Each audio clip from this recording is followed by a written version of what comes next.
नमस्कार, स्वागत आहे तुमचं आपल्या डिलिशियस कट्टा या मराठी चॅनलवर। आज आपण एकदम क्रिस्पी कुरकुरीत असा डोसा कसा करायचा हे बघणार आहोत। हा डोसा तव्याला अजिबात चिकटत नाही।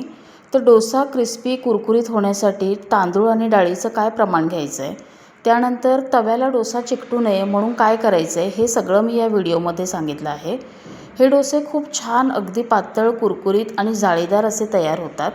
आपण डोशासोबत डोशाची भाजी व चटणी देखील कशी करायची हे बघणार आहोत, त्यामुळे व्हिडिओ शेवटपर्यंत नक्की बघा। माझ्या रेसिपीज बघायला तुम्हाला जर आवडत असतील तर माझ्या व्हिडिओला एक लाईक नक्की करा। तर चला रेसिपीला सुरुवात करूया। डोसे करण्यासाठी इथे मी 3 वाट्या तांदूळ घेतले। आता हे रेशनचे तांदूळ आहेत, तुम्ही कोणताही तांदूळ घ्या, फक्त तो जुना घ्यायचा, ज्याचा भात चिकट होत नाही असा तांदूळ घ्यायचा। आता 3 वाट्या तांदूळ आहेत, त्यासाठी मी त्याच वाटीने 1 वाटी उडदाची डाळ घेतली आहे। आता याच्यात आपल्याला 2 चमचे तूर डाळ घालायची आहे आणि 2 चमचे चण्याची डाळ घालायची आहे। तूर डाळ आणि चणा डाळीमुळे आपले डोसे छान क्रिस्पी असे तयार होतात। याच्यात 1 चमचा मेथीदाणे घालायचे आहेत। आता तांदूळ मी इथे रेशनचे घेतलेत, त्यामुळे 3 ते 4 वेळा धुणार आणि डाळ 2 ते 3 वेळा धुवून घेते। आता इथे तांदूळ मी 4 वेळा धुवून घेतलेत आणि त्याच्यात परत पाणी घातले आणि डाळ 3 वेळा धुतली आहे आणि त्याच्यातही परत पाणी घालून घेतले। आता हे आपल्याला 6 तास भिजत ठेवायचं आहे। तुम्ही जितका जास्त वेळ डाळ तांदूळ भिजत ठेवणार तेवढे आपले डोसे छान तयार होतात। आता मी हे 6 तास झाकून ठेवते। आता इथे डाळ तांदूळ भिजत ठेवून 6 तास झालेत। आता आपल्याला तांदळावरचं पाणी घ्यायचं नाही आहे, ते काढून टाकायचं आणि हे जे डाळीवर पाणी आहे ते आपण एका भांड्यात काढून घेऊया।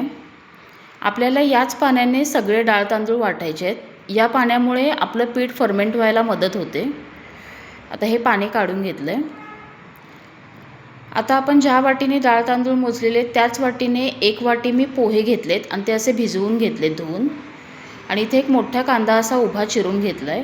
आता आपण जेव्हा डाळ तांदूळ वाटणार त्यासोबत हा कांदा वाटायचा आहे आणि पोहे देखील वाटून घ्यायचे आहेत। असं डोशामध्ये कांदा घातल्याने डोशाची चव आणखीन वाढते। आता एक मिक्सरचं भांडं घेतलं आहे। आता मी वाटताना सगळं थोडं थोडं घालून एकत्रच वाटणार आहे, त्याच्यामुळे सगळे जिन्नस आपले व्यवस्थित मिक्स होतात। आता डाळही याच्यातच घालणार आहे। पोहे घालायचे थोडे आणि आपण जो कांदा चिरून घेतला आहे तोही थोडा घालायचा। आपण मगाशी जे डाळीवरचं पाणी काढलं आहे ते पाणी ह्याच्यात थोडं घालायचं आणि एकदम बारीक याला वाटून घ्यायचं आहे।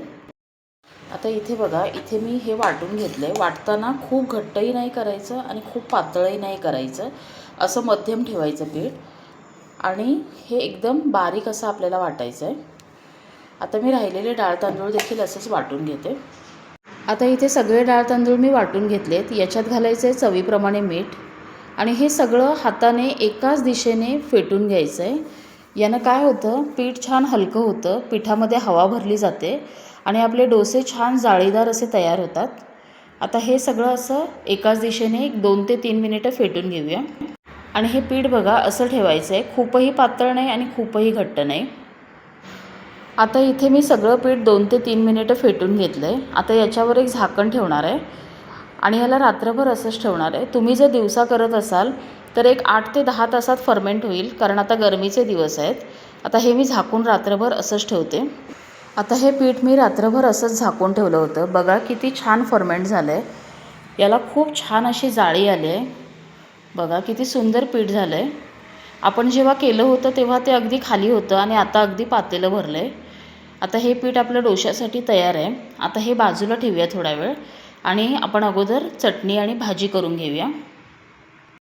डोशाची भाजी करण्यासाठी इथे मी 5 बटाटे उकडून सालं काढून घेतलेत, एक मोठा कांदा असा उभा चिरून घेतला आहे, एक 3 हिरव्या मिरच्या बारीक चिरून घेतल्या आहेत। आता तिखट तुमच्या अंदाजाने घाला आणि इथे कढीपत्ता घेतला आहे, 1 चमचा पांढरी उडदाची डाळ घेतली आहे, थोडीशी साखर आणि चवीप्रमाणे मीठ। आता भाजी करूया। आता भाजीसाठी बाजूला कढई ठेवली आहे, त्यात तेल घालून घेतलं आहे। तेल गरम झालं की त्याच्यात थोडी मोहरी घालायची, जिरं घालायचं, उडदाची डाळ घालून घ्यायची, थोडंसं परतायचं। आता याच्यातच आपल्याला घालायचं आहे कांदा, मिरची आणि कढीपत्ता। कांदा आपल्याला हलका मऊ होईपर्यंतच परतायचा आहे, त्याला लाल करायचं नाही आहे. आता कांदा इथे मऊ झाला आहे. याच्यात घालायचं आहे मीठ, साखर, एक लहान चमचा हळद घालायची आणि सगळं व्यवस्थित मिक्स करून घ्यायचं.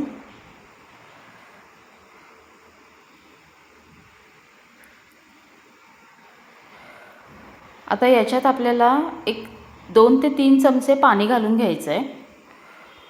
डोशाची जी भाजी असते त्याच्यामध्ये आपण बटाट्याच्या भाजीत पाणी घालतात. आता हे पाणी घातलं आहे.